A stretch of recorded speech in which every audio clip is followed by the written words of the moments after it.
के, ढोलक झाल हारमोनिया बजाई के, सजनावा भजन गावे सरस्वती माई के, सजनावा भजन गावे सरस्वती माई के, सजनावा भजन गावे सरस्वती माई के, सजनावा भजन गावे सरस्वती माई के।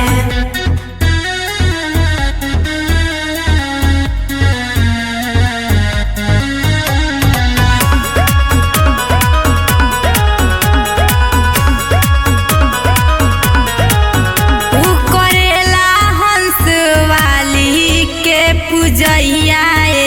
सखी उ कहेला एक दिन बने मुँह हम गवैया सखी, उ करेला हंस वाली के पूजैया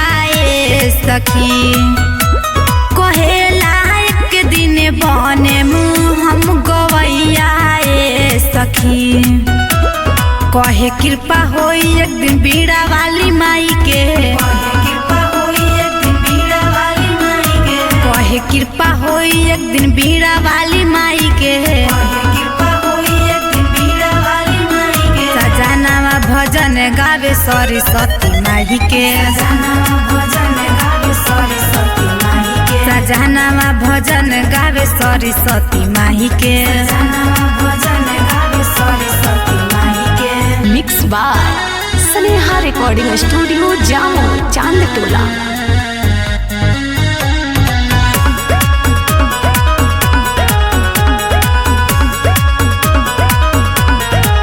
सभे नाचता बे मैया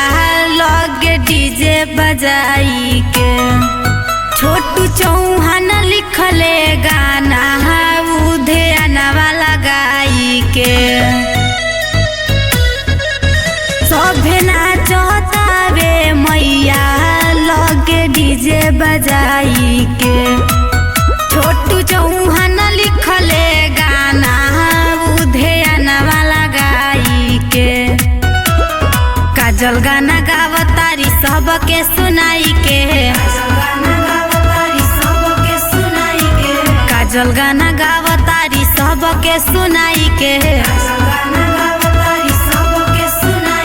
सजनावा भजन गावे सरस्वती माई के, सजनावा भजन गावे सरस्वती माई के, सजनावा भजन गावे सरस्वती माई के, सजनावा भजन गावे सरस्वती